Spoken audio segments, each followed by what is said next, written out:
to share this. There we go.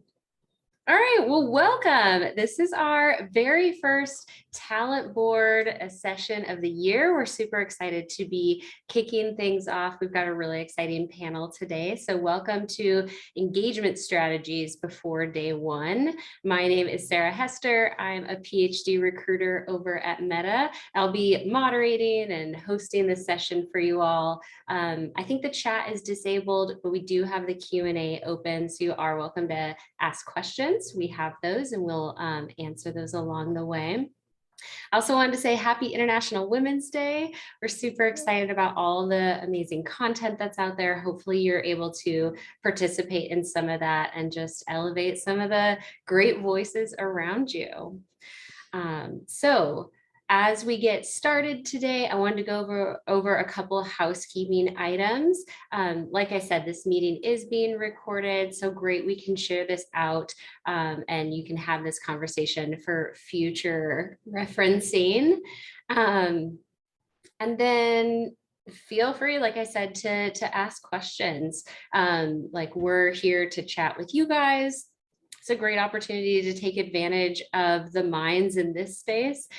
These are experts here, and so throw us out your questions. And with that, we will start some introductions. So if everyone can start off with their name, their role, where they work, and then Holly's got an awesome fun fact saved up for you guys. But yeah, Holly, do you want to kick us off? Sure. Hi, I'm Holly Estes. I am the Senior University Programs Manager at Duolingo. And my fun fact, after much thought, is that I lived in a town in Georgia that the town mascot was an onion. Its name was Yum Yum.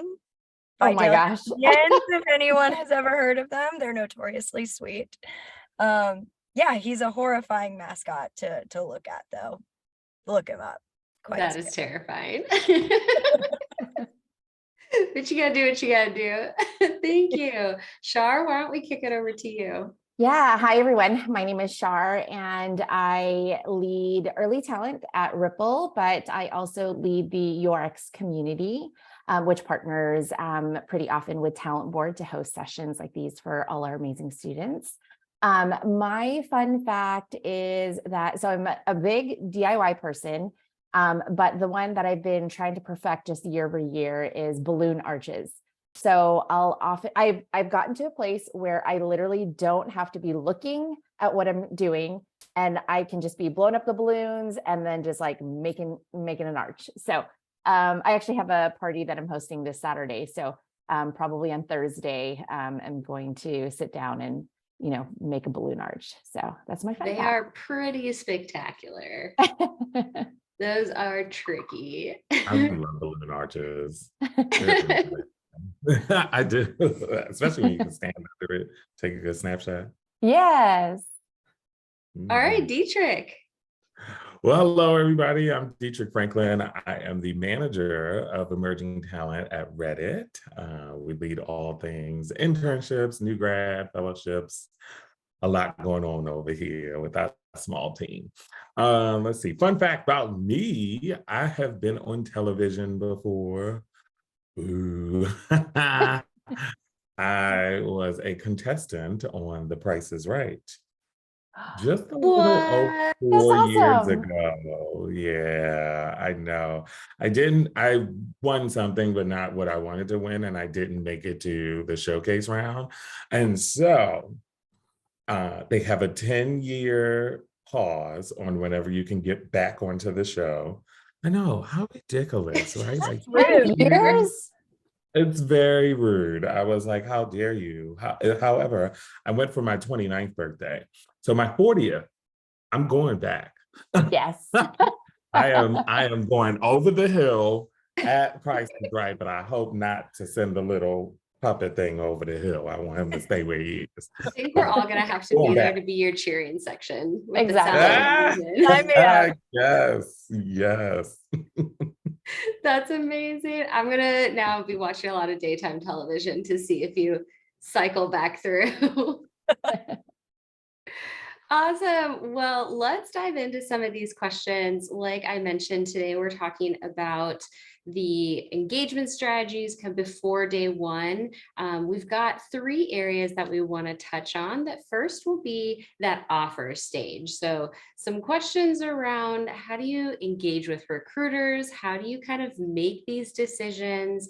It's March, probably coming to the end of the offer phases, but these things are always big questions, and there's a lot to weigh out when you are job searching 3 to 9 months in advance. So let's start there. How would you advise students in their decision-making process around offers that start 3 to 9 months out, given how fast things are changing and the news about the markets and resends and everything since 2020 just feels like we're taking it one step at a time. So how do you go about making these decisions so far in advance? And I think we've got a couple people that are going to answer each of these questions. So yeah, feel free to jump on in. I can start.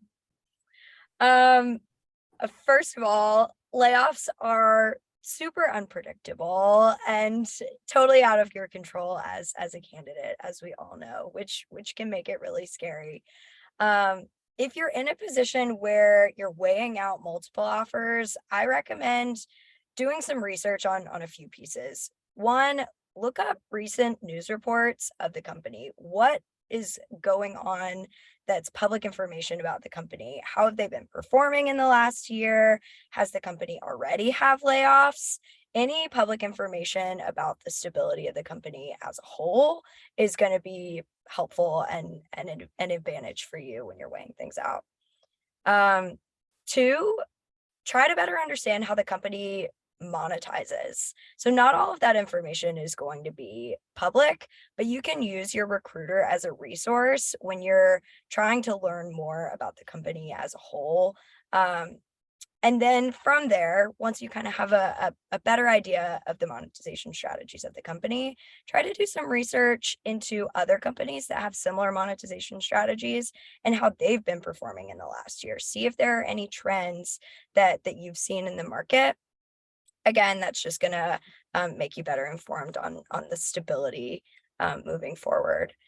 And then lastly, if the offer is for an intern role, so you're looking to join as an intern with hopes of conversion, talk to your recruiter about conversion rates of the program in the past. Is this a conversion focused program? Is this a pipeline program? And if so, what have those rates looked like? So again, you can go in having your expectations well set. Yeah, I definitely have the +1 to what Holly mentioned. I think the general idea there is to definitely do your research, have those really transparent conversations with your recruiters. I think another one outside of just, kind of understanding recent company news, also take a look at or even talk to your recruiters about the teams. Have they scaled down in the last 6 months? What has that looked like? I think in addition to kind of just understanding financials, so listen to the last couple quarter earnings calls. And so those are definitely available. You actually don't have to listen to the calls live. You can actually just look up the transcripts and quickly skim through those. I know I do that for the organizations that I'm either really interested in, invested in, or my own company. If I'm not able to make the call live, I'll actually just download the transcript and kind of skim through it. And then again, I think the other thing too is leverage your network. So if you have folks that are at the company, connect with them, understand what their thoughts are. Is there anything that they can kind of share with you in terms of, kind of additional research that might not be readily available online? I'll add one caveat to the quarterly earnings call. While great tip, because I definitely did it for the companies that I was a part of. It's only available when the company is public. Yes. You don't have to report quarterly earnings when they're private. Yes, good note.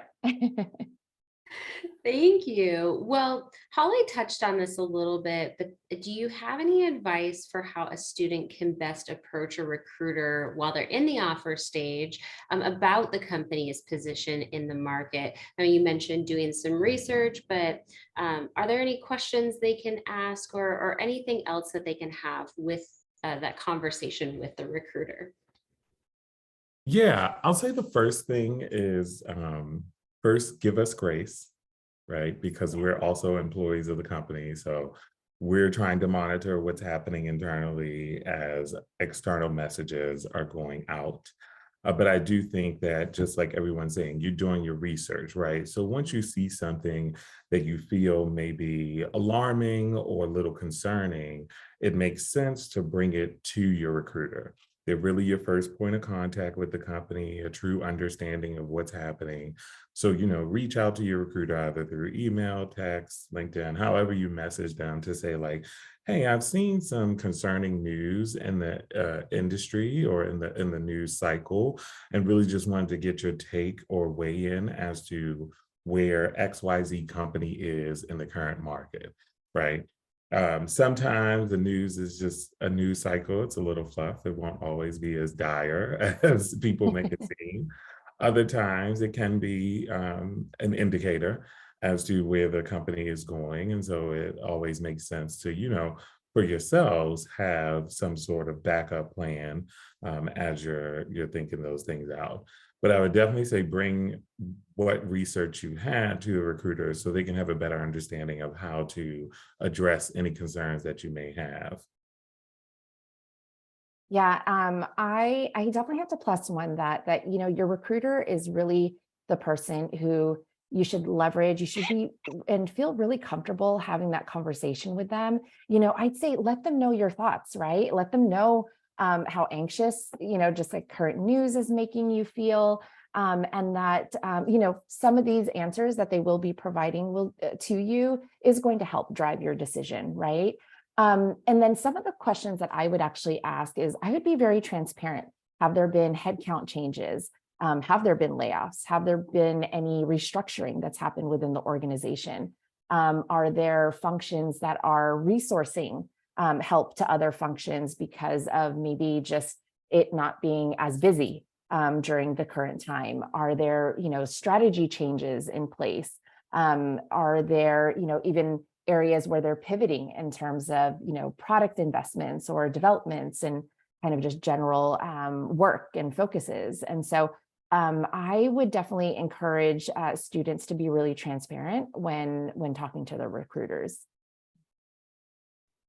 Love all of that. And something that I would say to all the students is know that when we are going through these as recruiters, one of our first thoughts is you all of that. We pour all this energy and strategy into finding you and taking you through this journey that we want to protect those spaces for you. So know that on the back end we're fighting as hard as we can.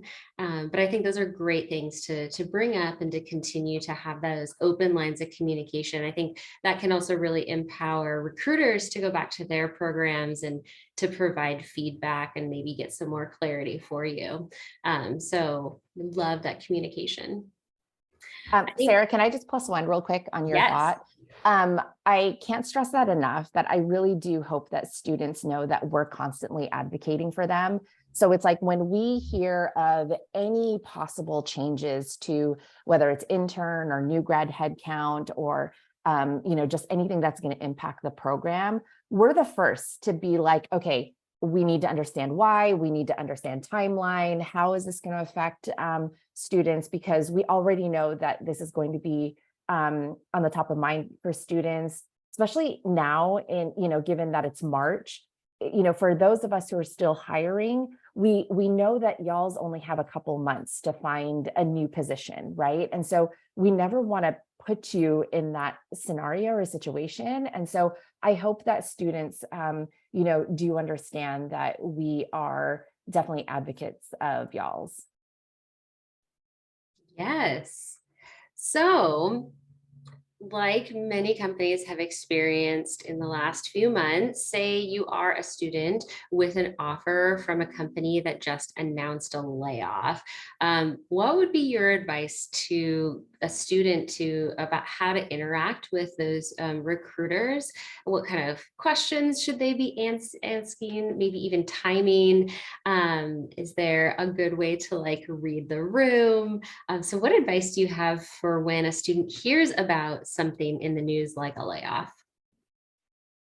Yeah. Um, Going off of Shar and Sarah, the very first thing that goes through the minds of your recruiters is, what does this mean for our students and how do we communicate this out as soon as possible? So rest assured, if layoffs are announced, there is already wheels turning in the back to make sure that you're getting the information that's relevant to you. Um, but that said, if you see something and you are concerned and you want to reach out, that's totally appropriate. I would recommend personally waiting a few days to a week to once those layoffs are announced, and checking LinkedIn first to make sure that your recruiter hasn't been affected by those layoffs, because there is a possibility that your recruiter has been. And if you email them on a deactivated email, your communication is just going to get lost in space. So giving them some time, even if your recruiter wasn't personally affected by layoffs, it's still a really difficult time for everyone at the company, losing colleagues that you care about. So giving a few days to a week to kind of let that settle and see what comes up on LinkedIn.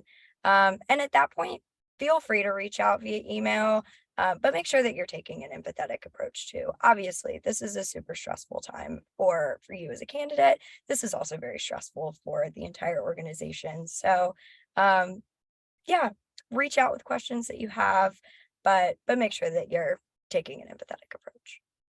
Yeah, I have to plus one that one of the things that I had actually written is also take the time to just check on your recruiter. How are they doing? How are they reacting? Chances are that if they weren't impacted, they probably know somebody at the organization who's been impacted, and that brings all the feels, right? And so I would definitely do that. Some of the questions that I would actually ask my recruiter is there a possibility that my offer is going to get rescinded? And so if there is a possibility, I would ask, like, is there a drop dead date for when you're trying to make this decision? I would even ask, like, should I be looking for other opportunities, right?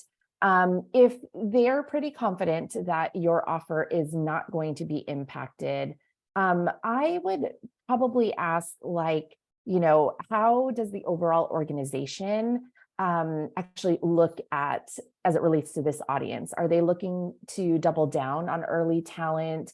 How can they share how they've shown this kind of year over year? Is early talent headcount expected to increase, decrease for next year? This gives you a really good sense for directionally how the organization is viewing early talent. I think Holly mentioned it where around kind of like intern conversion, right? And so is there going to be a possibility that this is going to be something that you can look forward to at the end of the summer? I think the other things that are also very tactical that you could ask is, was your prospective team impacted? Was your manager, mentor, the function? And then I think lastly, it would also be good to understand, do they foresee additional layoffs leading up until day one? Thank you. I think a couple things that I heard there is one, like it's a great opportunity to remind everybody like LinkedIn is a place to connect and a place to grow your connections. I'm not sure actually if you all can see the webinar chat, but I did put a link to Talent Board. That's where we can post some resources for you all, and connect with your recruiters and connect with other people in your programs. There's a lot going on LinkedIn, and it is really helpful for us to have those filled out profiles, as well as to be able to, like I said, with Talent Board, like bring great content like this to you. So +1 to being active on LinkedIn. I do see that we have a question come in, so we'll keep running, but I will be keeping an eye on the Q&A. So thank you for posting questions in there. Shar, I think that was a great segue into, once you have an offer, there's a lot of, there's a whole space there. You have an offer, but you haven't started yet. You're in this like waiting period, but you have a sense of security. So if a company were going to rescind an offer, are there any indicators of when that would be coming, or maybe when during the fiscal year that might happen? Ooh. Indicators. Well, I will say first, Shar brought up some really good points earlier, right, about research, because it's really going to be key that you do your research to find these indicators. Some of the things that first come to mind is like, look at market trends. Depending on the market that you're interested in, the trend could be an indicator, right? If we're seeing a lot of turnover from some companies, or we're seeing a lot of departures in a certain industry, that can present a trend as to like, there may be an indicator that this company might actually go about rescinding an offer.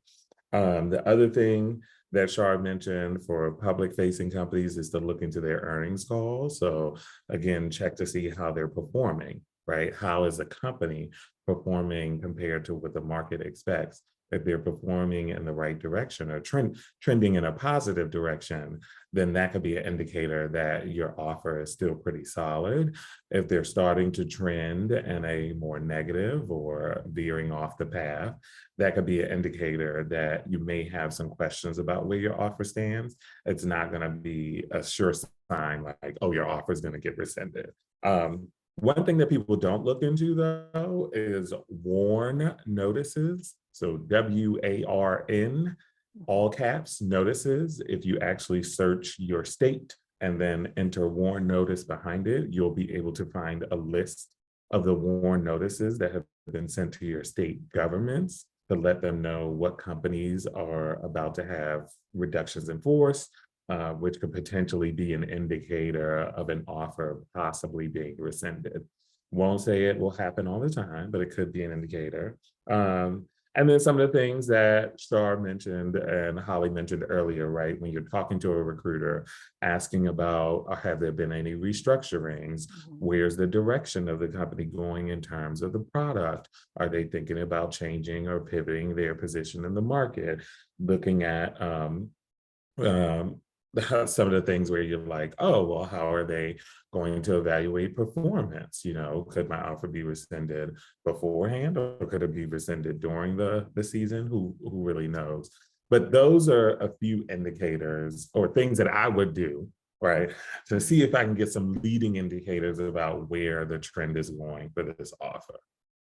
I would definitely +1 all of that. That was really great. I think probably just 2 other things that I would add is, check on their career site, especially for companies that you're really interested in. You probably know the roles that were posted at one point and that they were offering. If they all disappear, that's definitely an indicator that something's going on within early talent headcount and maybe focus. And so I would probably just ask, your recruiter, hey, saw a few intern and new grad ops and they've all disappeared.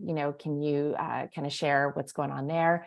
And then I'd say, which something that Holly alluded to earlier is that if there's just like a lack of communication from your recruiter or, post offer signed, a lack of communication from like HR or people ops as it relates to maybe onboarding or pre-boarding, I'd probably, that could be an indicator that something's happening too. They could be kind of crafting a response around and prepping to rescind offers. And so again, I think this is a time where you have to be really proactive in your approach. One small caveat to that, be mindful of the team size because True. sometimes it's just small. And so when they extend the offer, they're just like, okay, we're good. And we're continuing to move forward with other positions. They may not be as communicative during the recruitment cycle, but definitely heading into Q2, as you're getting prepared for your arrival, you should start to see a lot more communications coming from the team. And if you don't, that could be an indicator and you probably should reach out. And don't feel bad to just email a recruiter and just say, hey, touch base, how you doing? Sometimes we love to get those emails. It's like, oh, okay, this ain't related to work. I'm doing good. Or, I'm glad you're all thinking about about us. It's Yeah. nice to right, know. please. And I please think have about to plus one that, because I often get asked from students, or even the students that we hire, like, is it okay for me to follow up or reach out? I'm like, oh my gosh, yes, like leverage us, right? And exactly, like even if you just want to send an email just checking in, I mean, we love those, right? Because it doesn't require any work out of, from us. So yes, I have to plus one that for sure. I will expose myself as a guilty party here, though. Please don't take it personally if we miss your first email. Feel free to like nudge it back up. Our emails are typically just flooded, and there are occasions where messages slip through the cracks. So apologies in advance for that. And don't feel like you're bugging us if you nudge it back up to the top of the inbox. It definitely happens. I love those times when you're like cleaning out your inbox and you're like, oh no, where did this one come from? Okay.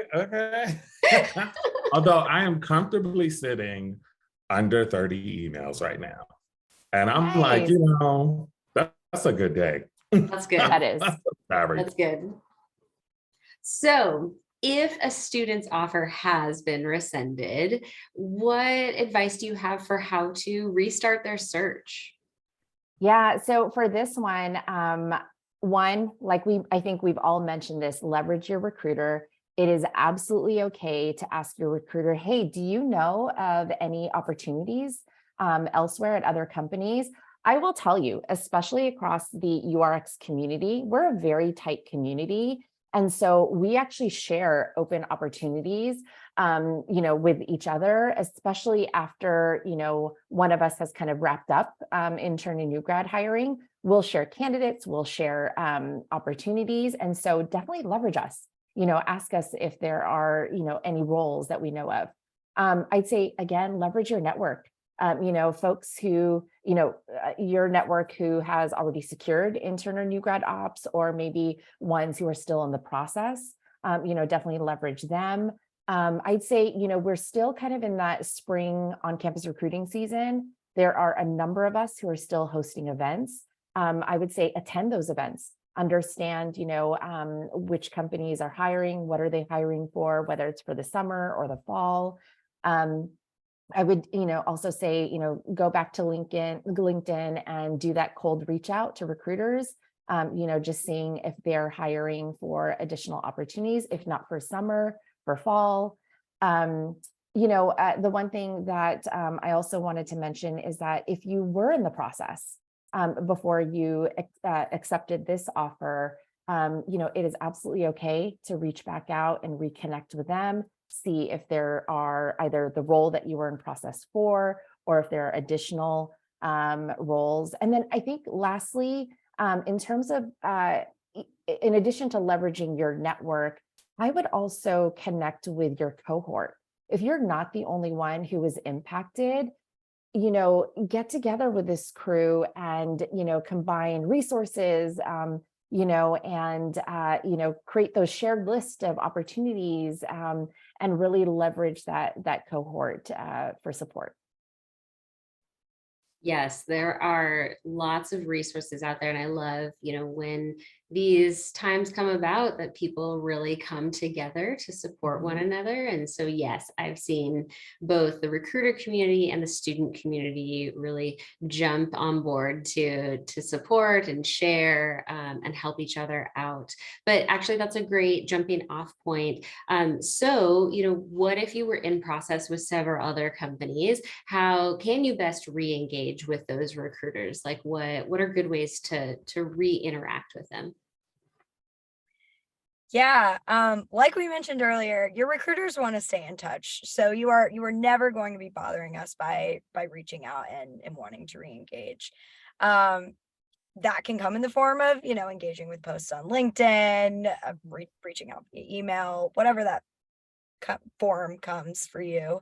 I will say though, even in the process of rejecting the offer or withdrawing from the process, if you choose to do so with a company, I would highly recommend leading with transparency, because building that trust with your recruiter and also giving us the full picture of what's going on in your scenario is going to allow us to better advocate for you in the future if there are opportunities at the company that you want to pursue.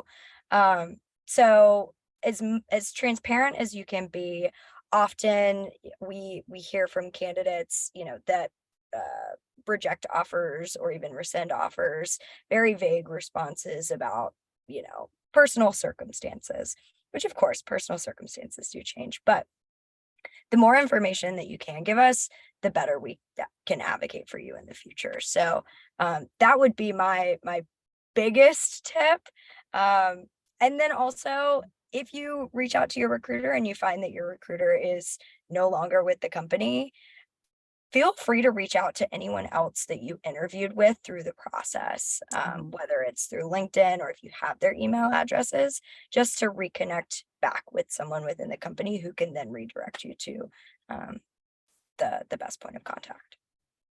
Yeah, I definitely have to plus one on that. I don't have much to add except for, in addition to other folks that you've interviewed with, if there are, just additional folks within your network that at the company, definitely connect with them, let them know. But I have to definitely plus one on just the, going through the process, the recruiter community is a very small community, and what you'll find, and I actually have experienced this because I've met some of the same students at different employers throughout my career. And so one recommendation, Holly totally hit it, is that, make sure you're being really transparent with us and just letting us know in the event that you do decide to either withdraw from the process or reject the offer, just being really transparent with the reasons, because it is easier for us to advocate for you, if you were to come back. But I think even outside of that, even if that wasn't the case, there will likely be a time, if you express interest today, you might express interest in another role in a couple of years. And if we're still there, we can easily advocate for you to come back into the process. We could probably expedite the process for you too, assuming it's, similar roles and such. So, I have to plus one that. And I think just, in general, just kind of stay connected, whether that's, via LinkedIn or the occasional kind of check-in. Yeah. And I want to reinforce, you are not going to hurt our feelings by telling us any reason that you decline our offer. I promise we've heard it all. So don't be afraid to hurt our feelings and break our hearts. We'll be sad to lose you. I was gonna say, it does hurt my feelings. For like an hour. It hurts, but Okay. we'd rather know. We would rather know. That's true. That's true. Sometimes I do be salty after that hour. Don't get me wrong, I'm gonna be Really, sad, they but I'm gonna be sad regardless. Why would you not accept this? And then I'll be like, okay, I get it. I understand. We always rather know. Always rather know. Yes. Well, one of the questions that came in was, what advice do you have about maybe pushing your summer internship to the fall, or, pushing it to a different season? Any thoughts around that? I think it's smart to ask. Some companies don't have fall internships, or they're just not set up in that manner to be able to handle a fall internship or put on a program, right? So I think to tailor your expectations that a summer internship experience will be completely different from a fall internship experience is one to have. But if you have that tailored expectation and the company has the availability, it could be one to ask, because then you never know if some of those leading indicators of potential troubling times could then shift to leading indicators of an upswing for fall season. And I think it also, I'd probably need just a little bit more context here, because, if this question is coming from, hey, it's March, either my offer was just rescinded or haven't been able to confirm a summer internship. What are your thoughts about, pushing that to fall? I would see if it makes sense with your timeline. Does it make sense with school? Would they allow you to, take on a fall internship? Is there a possibility that then you could take classes during the summer? So that way, you're doing something during the summer season. But I think, do what is best for you in terms of timeline. But I would definitely encourage you to at least ask the question if that's something that you're even thinking about. Thank you. Well, now that you have the offer, you've accepted, you've made it through the layoffs or any cuts, and you are going to start, what are the best way for students to engage with managers or prospective mentors kind of leading up to day one? Yeah, so I'll say, it really depends on what the team matching process is during the interview, right? So some companies will do team matching during the interview process. So you'll already have an understanding of who your manager is. And that, respect, then you can just ask your recruiter, like, hey, could I get my manager's email? And could I just tell them what's going on in my world? Some of the things that you could do is, if you've learned anything special at school, or you feel like you've taken a course that could really help you prepare for your upcoming internship on that particular team, highlight that, right? Like, oh, I took this course and I learned this subject and I really can't wait to use this type of education in your role, right? To show that the manager may be really excited, or to show that you're really excited to join that manager and their team. Know that sometimes managers take a little while to respond. And also, they're waiting for you to join the summer. So they might not be as responsive. They may just be like, oh, that's so great. Can't wait to have you join. But at least you initiated the conversation. Sometimes they will get really excited and will say like, oh, well, let's ponder, let's think about things that we can do while you're here. If your mentors have been selected, which I will say most of the time, mentors really aren't selected until like maybe a month before you start. It's really when we push the teams to be like, no, you need to have a mentor. So that might take a little longer. So you might just want to wait closer to your start date about the mentors. But for those that have team matching processes that take place after all of hiring is done, really the best thing that you can do is just let your recruiter know that you're really excited about joining the team and joining the company, and you can't wait to learn more about the team matching process. So that way you can share best of what your skill set's going to bring to the organization and how that can help get you placed on a team that you're interested in. And then once you are matched, you go about the normal process of like introducing yourself. Yeah, definitely. I think, obviously connecting with your manager, if you know the mentor, great. I'd say also, if it's well in advance of day one, I'd even ask, like, could we set up a meeting cadence? Whether that's, once a month, maybe a little bit tighter as you lead into day one, and just really understanding like what are expectations. I will say to kind of what Dietrich alluded to, sometimes we don't finalize projects until closer to day one. Sometimes, there's organizations who finalize projects kind of during that first week. But even just kind of understanding what are some of the projects that are kind of being discussed, and is there resources where you can learn a little bit more about how you can be better equipped to contribute. I think anything that you can do to really just prepare so you hit the ground running is really key. Thank you. Well, are there some skills that would be transferable between companies that students should work on leading up to day one of that internship? Yes. Yes. You know what? The first one that comes to mind, and I will say it right now, communication. Huge plus one. See, Gen Z, and I will say, a subset of Gen Z, pandemic Gen Z. Okay. We have all gone through it, but y'all have gotten it hard. Y'all had to go through school remotely, you had to intern remotely, and now you're starting potentially remotely. And so the lines of communication and how we communicate with each other have really just fallen to the wayside. And people they're finding it more difficult to communicate. It brings up anxiety. They don't know how to effectively communicate. And so I think one of the things that's transferable across any company is just learning how to effectively communicate, whether that's on your project, whether that's working to build your network or build relationships. That is one of the most important traits to be able to navigate any industry.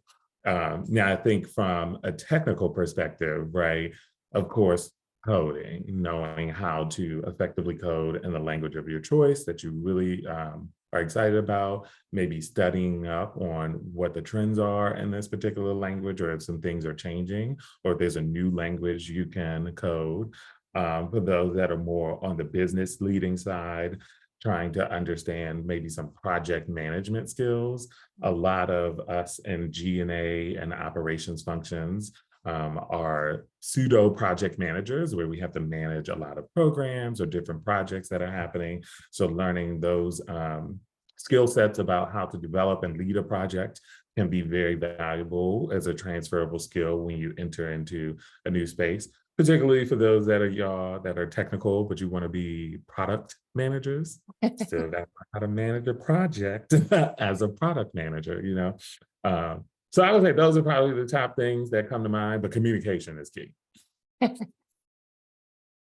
Yes, those soft skills. A lot of times companies will teach you the hard skills, or there'll be internal tools, or like they said, the project might change. So you never know exactly what you need to do to prepare. But those soft skills, we can all work on.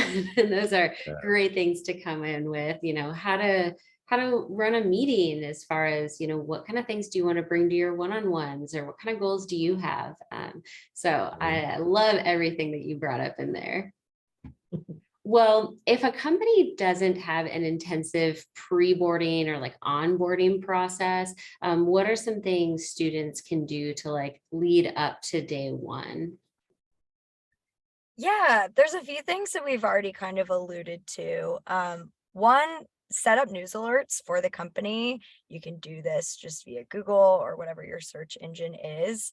That way you're getting regular updates, again, about what's going on, at least in the public eye of the company. Second, connect with future teammates on LinkedIn. I know we've talked about this a bit, but don't be afraid to reach out and ask to have coffee chats with people, just to start that relationship building process and get insight into, what's going on, and the day-to-day experience, if you haven't already had an ample amount of coffee chats with folks on the team already. And lastly, if there isn't any sort of pre-start engagement for the cohort, feel free to take the initiative to reach out to your recruiter to see if you can maybe help get a social community, like a Discord server for your cohort, started. I know a lot of companies do something similar to this, whether it's a Facebook group, we have a Discord server. But if something like this doesn't already exist, that's a really easy way to get people connected, and you can go ahead and start to build relationships within that cohort, and maybe even answer questions for each other about housing if it's not a remote opportunity. Start to look for roommates and exploring your future city. So that's been a really popular way for our cohorts to engage, and an easy way to do so. even if your recruiter or their team hasn't started one already. I think, love seeing our interns build community. We love seeing that initiative. oh my gosh, yes. I think the general theme of Holly's responses, is really taking the initiative, being proactive. And, the one thing that I'll say is if there isn't an intensive process or a doc available, create your own, right? Leverage your recruiter, conversations with your manager, mentor, other team members that you meet. And, I think you could absolutely create one for yourself, and you can even share that with the cohort. I'd also ask too, because I think I've seen this at other organizations where there are some teams that do onboarding and pre-boarding probably better than others. And so there might actually be somebody in your cohort who does have a doc that's already, fully fleshed out, outlined. I would ask, hey, can I get a template or a blank doc and let me share it with my manager so they know, what is being shared to other interns, and, can they fill that out? Or even, friends at other companies, do they have, docs or templates that you can leverage? And so I think during this time, and riding on the coattails of what Dietrich mentioned, just on that communication, I think, also communicating back that you would like a doc, right? I think oftentimes folks, new hires might just kind of wait to be communicated to, but there's nothing wrong with also communicating back and, getting what you need to feel supported and prepped. Yes, common theme here is don't be afraid to reach out. We are more than happy to answer questions, and we'll tell you as much as we can. So we did have a couple questions come in, and we've touched a little bit on this, but I wanted to get your all's thoughts. Would it be counted against you if you withdraw from the interview process? And then on the other side, if you renege on an offer, will that be counted against you if you come back to that company in a couple of years or maybe the next season? Holly, you want to take this one or Oh. start Yeah, us off? I can. Jump in on this too. In my experience, there are so many reasons why a candidate would need to withdraw from a process. And we've seen candidates come back into our pipelines after withdrawing from a process. In my experience, that hasn't really been something that's deterred us from moving forward from a candidate in the future, especially if they're transparent about the reasons why they're withdrawing. Renegs, however, are a little harder to get over, mostly because there is a lot of work that goes in on the back end to making sure that once that offer is signed, that all the processes are happening in place. And on top of that, oftentimes if a rec is filled, then the entire pipeline closes. And then if an offer is then reneged, the recruiter is then going fully back through the recruiting process and starting over from scratch, which can be a real strain on both the hiring team and the recruiting team. So withdrawing from the process, in my opinion, I think you're good as long as you're transparent. I would really, really, really try to stay away from reneging on an offer, though. That's going to be a little tough if you want to come back to the company later. Plus one to everything that Holly just said. I will acknowledge, though, that companies, I think, are being mindful that, during the beginning of the pandemic, we personally, as companies, reneged on our extended offers, right? We rescinded them. And so we have to acknowledge that on our end, like, things can occur, and the relationship between applicant and recruiter was a little strained during the beginning of that. And so we're both on each side working to build that. But yes, like Holly said, renegs are they're a little more challenging because a lot of times we have to reboot the recruitment process, and there's a lot that goes on the back end. So withdrawals are easier to accept because we know ahead of time and we're already still in process. Yeah. In terms of like blacklisting, I haven't ever seen it try to do it, even on both sides.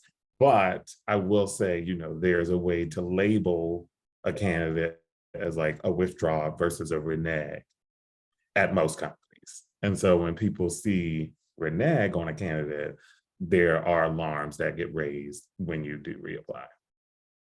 And I think because of that note, think about kind of future opportunities, because Holly, Dietrich, and I may not be at that company. And so if you Right. have a brand new recruiter who sees you coming in the pipeline, but the last note that they have of you is that you reneged an offer, they won't know context or background, even if the three of us were okay with it, right? Or kind of understood the situation. And so you just don't want to put yourself in that position, right? And so I think something that all three of us mentioned all throughout this call is that, be transparent with your recruiter.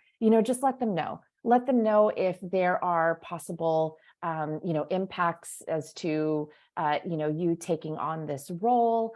We'll be empathetic with you, and and like Holly mentioned, like if it doesn't work out right now, it's okay. Like let's reconnect, let's stay engaged for next year's opportunities, or at least we could put a note. Say if you don't come back for the next couple of years, maybe for either a new grad opportunity or an industry level opportunity, at least there's a note in there, right? That says, it had a really great conversation, really advocate for this candidate. It just didn't work out this time, right? Yes. Transparency is key. There are some reneges that have hurt and been like more on that, I might blacklist this person. And there's some reneges where it's like, wow, you really had a family situation come up or something happened where we can honestly see that this is like, that you need to take care of yourself. And so transparency is really helpful, and we're people too. So don't be afraid to approach us. Well, another question that came in, I think this is another good one about transparency, is if you have already secured a summer internship, but you are getting reached out to by other companies and you are open to a fall internship, should you disclose that you have already signed an offer with another company for that summer position? Oh, Dietrich, you're on mute. Let me unmute. Yes, please. Like interviewing takes a lot of time and bandwidth from interviewers, from the recruiter and the company and yourself, right? So if you know that you're not available for a summer internship, there's no need to jump into the recruitment process. I would be transparent about, hey, I'm not available, but I am interested in any fall opportunities that you may have, because they may still run the same recruitment during the same time. So they may be recruiting in the spring for fall as well. And then you can enter into the process with everyone aware and knowing that you're looking for a fall internship opportunity. If they don't have it at their company, because a lot of companies don't, you could always ask, like, do they know of any companies that would? Because the recruitment community is small. We do share profiles. So, we could send a resume out to say like, hey, this person's looking for fall. If you're hiring for fall, feel free to reach out to them. Yeah, plus one to that. And even just looking out for you all, if you are in the pipeline for a summer internship process, and like us, we don't have fall internship opportunities, to go through the entire interview process only to find out that there's no opportunities that are going to fit your schedule would really be a waste of time for you all. We don't want to waste your time. So yes, absolute, if there is a theme of this entire panel, transparency is key. The more you can share, the better we can help you. Absolutely. +1. Thank you. Well, feel free to add any last questions in. I know today was a little bit more around, once you have gone through the process and have interviewed and then are, have that offer or are making that decision, as our last question, what about kind of before you get there, if you are networking, but you're just not hearing back from recruiters, any advice on like how to reach out to recruiters, or how to like get that line of communication open in the first place? Yeah, so it depends, but I do think some offer letters have like other emails listed on there that you can reach out to if you're not hearing back from your recruiter. because there just may be a situation that's going on with your recruiter where they aren't able to get communication to you, right? So looking out for those other emails. You can also reach out to usually people operations will get involved as it gets closer to your start date. So you can always reach out to people operations to have them help you get information as to what's going on or what's happening before day one. Other thing, if you are in sort of like what Holly stated, those Discord channels or Facebook groups with other interns at your incoming company, then you could reach out to them to say like, hey, have you heard anything? Because they may or may not have had a different recruiter from you. And so you might get access to another person who could be able to give you a little bit more insight into what's happening there. Last thing, I mean, you could try to reach out to HR, but like regular human resource HR business partners, sometimes they aren't always in the know and their emails aren't easy to find. But those would be my tips to try and just get some form of communication if you haven't gotten any, because it could be a situation, like we said, where, a recruiter has departed the company for any numerous of reasons, and now their email is like a black box that's not being watched, and you need to find, another avenue to reach out internally. Yeah, that's great tips. I'd say I just really only have one thing to add, and that maybe during the offer process or that offer conversation, I would just ask your recruiter if there's any like general aliases that are available so that they can send an email to. Most of us have like a "you are at" or "early talent at," or even, we can tell you what the people ops at or, people alias is, just so that most of the times that will hit a human. So you should be able to get a response back. Well, thank you so much. This has been just so many gems dropped, and we really appreciate everyone being here today. And thank you for all your great questions. Let's all give a round of applause to our panelists. Thank you, Holly, Shar, and Dietrich, for sharing all of your insight and all the years that you've been here. We really appreciate you guys taking the time. Follow Talent Board on LinkedIn. We're going to have more of these sessions. We're going to have opportunities for you to connect with recruiters, continue to gain insights. We'll post resources for you. So this is from us as recruiters. This is our passion, wanting to make sure that you all have the resources, have the knowledge, feel equipped, get the communication. So this is Talent Board's going to be a great place for you to come and find those things, and also build a community within each other. So interact on those posts, tell us what you want to hear. We'd love to put some stuff together for you. We'll be emailing out more events, and then we most likely will have this recording for you. So if there's anything you want to go back and look at, but otherwise, that is what we have today. So thank you so much, and you all enjoy International Women's Day. Awesome. Thanks, y'all. Thanks, everybody. Thank Bye. you.